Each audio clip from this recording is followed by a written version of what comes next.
y'all, Renee here again. I have a fun little card share project for you today. I just want to show you how quick and easy it is to use one of these large cover dies. And these are still available online. I'll put a link below so that you can find it.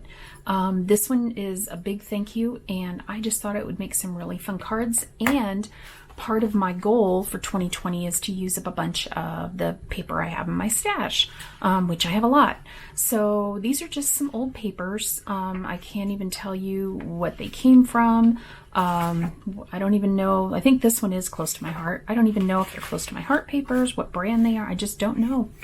So, but what I thought I'd do is just show you real quickly how to make some fast thank you cards.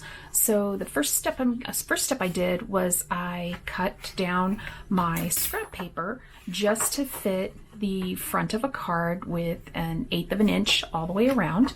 And I have 5 different pieces that I cut, and then I picked out some coordinating cardstock that I thought would look nice to cut out this big thank you die to lay on top. So what I'll do next is I'll go ahead and die cut all of these, and I'll just, it's just your basic die cutting. So I'm just going to throw some music on and do that real quick, and then I'll be right back.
Okay, these were really fast and easy, and I'd be curious which one you like the best. I kind of like this. I like the way that stands out.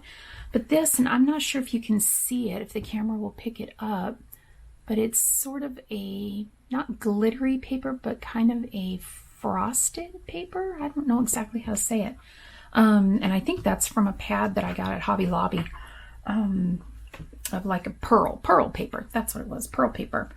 So I hope you like this. If you have any questions about this die, how to pick it up, just leave me a message down below and I'll be happy to get back to you. I think this would also work out really well for like alcohol inked background papers or watercolor, just abstract watercolor papers that you make, or even like those brush show powders.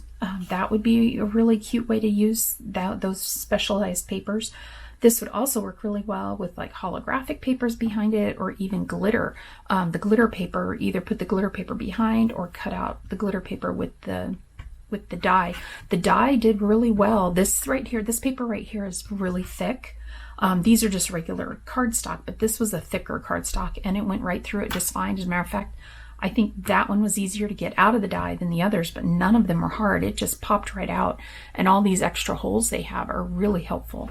So I hope you liked it. If you have any questions, like I said before, just leave me a message down below and I'll be sure to get back to you. And I hope you're all doing well. Thanks for watching. Bye-bye.